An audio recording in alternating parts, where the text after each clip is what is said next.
paye enu ntia transfer mpanifo se passport pa ngoma so nya enu mode na no mayi ntia nya kasa bi na yede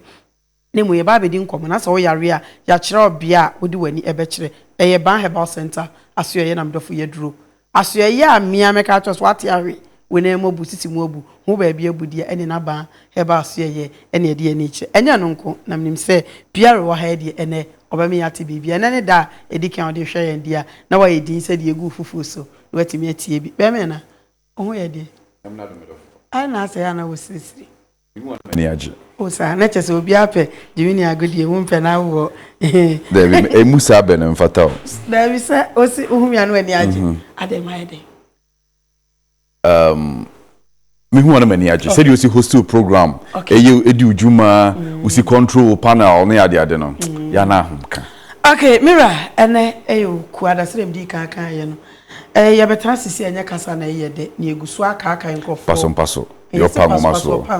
Nye no mode. Nye no mode na me yi ntia. Yi. What you say say because obi oho no mu a onim se wachini baabi de okwen we enya ne sa. Ti ye kasa e krobe kasa wate abre. Wate abre. Na nso se dem penifo aka so ukodwa mienu na hu ba. Okay. Enu nti ene de ejawada roma bom nkomo na obi yare a onfa na ni enchiro. Ene ade ba ko a ma mini kanchia tiefo nyina mfanchia from free ba herbal center so ye ma obi biara wo hwe Royal TV na ye na Royal TV mpanyimfo nso ase sabre bia mama kwanya na ye ba herbal center be kan sempa ne kira manfo na manfo efa so enya ayaresa mera ye hwe ene de ba pese ye kan ho asem kira yi no eye dompemu yare ya ye frɛ no bone dislocation. Okay. Bone dislocation. The ka bone dislocation na aye obi a ye beka se ni kotodwe e wo ho ana ayi aso oto ne nan na ato afa ho na na beti ayi eno ne ba bia apogu bia no itimi yi ene ye bone dislocation na nipa asa adewe etaye omo pa no yiti na ye fa asa topic we no e se start say ye bo African Cup no players omo ball bofo a partner sabo we tattoo bones dislocation emu to America make a sportsman obo partner tattoo ye yomu free wa obi betimi nya accident onya accident na onya bone dislocation na beti eyi ni kutodwa eyi ni ba bi eyi sa yare we ye yare a yemfa bibi nya example say edua esi ho na wutu so wutu dua ni say ya epija asase no ma anwane ye den e ba soro nti so san for so de hyemu a aso tintim ase nye sadua ne bewu utu ye na apɛ na utu free ho na apɛja anwane aba nti so san pia so de hyemu na wan tintim ase ya dua ne bewu ye problem a ye wo bone dislocation ama ete amanfo so a ama nipa bebre agya bobo nipa bebre agya mirikatu ama modwuma bo wo no e sa problem no if you say abetre na eyiyi a sa ayina na tie etu free ho a eyi prekope enti sa enwoma na anam na ekura sa ho nyina nya te ema enti na soso mu ema dompe no etimi kohye ni tokuru no mu no sa ni nyina etu afri ho enti so pia de hye mo ye kan na adabeti na se akwa enu ano no a enu na ma problem ne be chronic no na fetem bi onam bia oto ne nsa na namsa no eyi oto ne ya na ne nan no eyi meaning say eyi ye na pe na omo ka hye ho omo so ani ne ho ato no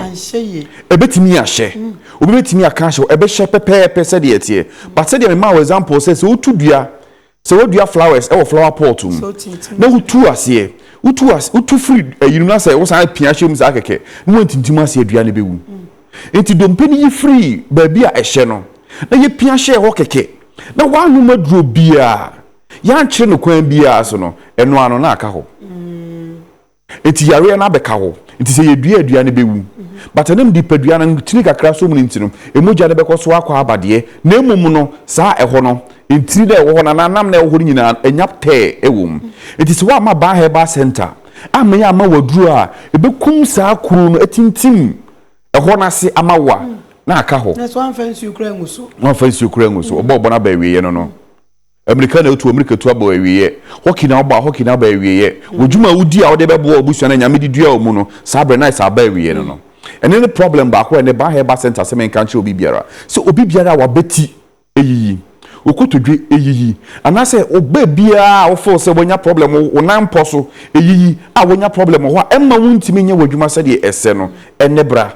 okay wo sa na wotwe we mu no obi a me hwade won so obi so ho a ne de ye sasabro eno so ebetim de ani a kire sasabro ena ye frɛ no rheumatism no esa eno ano ni din ankasa ye de frɛ no arthritis ena na no ye kire say arthritis na yes sasabro na ekum ye no ye wona hodo nti se wote ho na se bone no yare ba ukotodwemu udompemu baabi na se wa ma hospital na kono painkiller no ne ade a ha wo no esa de o ye funu ya no obo powder wo furu so now de nam wo ye den wo ye fun yare ete ho enti se wo nya dompemu yare a wo be ba Herbal Center ye be wo duru amowanom de se ye kire no ye be kire na afi wotimi nya hoto a wo betim de ere anante sabre a wo de ya emu enyunyunyu na ahomache mu enyunyunyu ni sabre na sasabro na sorry bebre but obi o sasabro se wentimi anko ama na anko a ebeka ho afi bia wo problem na wo busumi bia wo problem na mom no se wo baba Herbal Center na ono maduro ekọ ni paduanu mu ba Herbal Center de bia meka se ye kire wo no na ye mu woduru a obenom na akosa dompeni yare no esa dompeni yare ansa na watimi nya de ahoto enti se wo sasabro timi chie nipa obadam na be se wachia na ni ti wo baabi na ni sisi so ye den e wo baabi sa yare no next time ye betena se ne hwehwe sa yare no ade a ede bapa oh the problem bia wo dompenu mu no baba Herbal Center e wa tonsu agogo ubedu atonsu agogo hospital na chi ho ye ni hospital na share wo unya bedru a die dompeni tie biara ubenye wa yaresa say rheumatism na ha wo say dislocation ya ye ka ho asemi na ha wo say scoliosis na ha wo say arthritis na ha wo osteoarthritis na rheumatoid arthritis enye ye mfa hwempodru ensananta number ni go screen as nemom si number ni so ma me bia na obi ye bibi opeso ochra number ba Herbal Center didi na juma no sa number screen ya sign on WhatsApp o send a message ya be respond and our friends so ya be den ye betie e 0244 083 482 Mami Sisubio 0244 083 482 and ya 0244 988 004 0244 988 004 Tigo line is 0272 500 012 when the lines about Herbal Center idiji Juma and the hospital na so far ye wo mienu and wo Ghana memu ha a ye gusu akofo dua de ne ye ho adwuma sumia de nso ye ho adwuma afi esimu de nyame ya adomo a ye bebie sa mienu we nyina abom na ye adwuma masabre ye nya adwuma ne de so won krane ne mpatamu na wo pe ba Herbal Center e wo tema community 16 la shebi enewo ye ne Bowers Club na hwe ni mu nti ubisa udu la shebi na ubisa obi ase ukọ Bowers Club a obedru ho no ba Herbal Center ene na ehwe animu sa na atonsu agogo no ye ne agogo hospital no ene share wo tudu agogo hospital no a na odi woni hwe agogo hospital no mu se di fast food kwan na da ho no na de bia be ka se we mi se obi ampa ba beto se hospital no isi wo kakraka ni ye hwe nti ema dompemu yare enka won to dem na wadwuma sa brinka wo ne dede ayum na ebobo eso na mo nan yiyi nti wakadem obinim se aduto obinim se aduto okobo an yese board aduto wom ena obi na to na dro dabi wo nya baby papa anko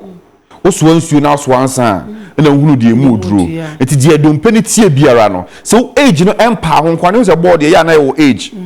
edru wunyini dro bre bia na bobo no aye de ama ho but so da so ya brantie na se sa problem yi dompemu yare bi onamu na abubi ena ma wo ka dem na obobo ekeche de ene mesrew en ha ho na enye ho abro so na bra ba Herbal Center na bedu ba Herbal Center obenya yaresa na obobo so de ese na efata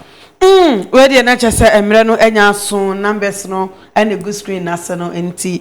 obi peso ba so e ho de ase de o kan se kumase atonso agogo government hospital but o du on se futukwan bi wo ho e wan bi sakra wa be hu se ba wo anameboa enti ho no obi ayare a ye ka na nyen kase mu yare nko a yare ha wa wo ne ho aye oten kompo yare do bi etete wa efie ni kire ba so ye san se trans enya yare ni nyina na ebetumi aka na emom wo ha obi abomodin se obefa number na wafre doctor no no so nkire mu bia de aka ekire no doctor betimi ede asomo woni ti ase ene eye ukuada se de meka ye no na chese emre nya aso akasima e ba kon na no nwotwe no enya abo meka yo se no mre nu bire metra se ene me ne computer man so ebedi enkomo na de interest say software akobo adwaman wa yere ne ho ka ne nsam dendindi pacho we de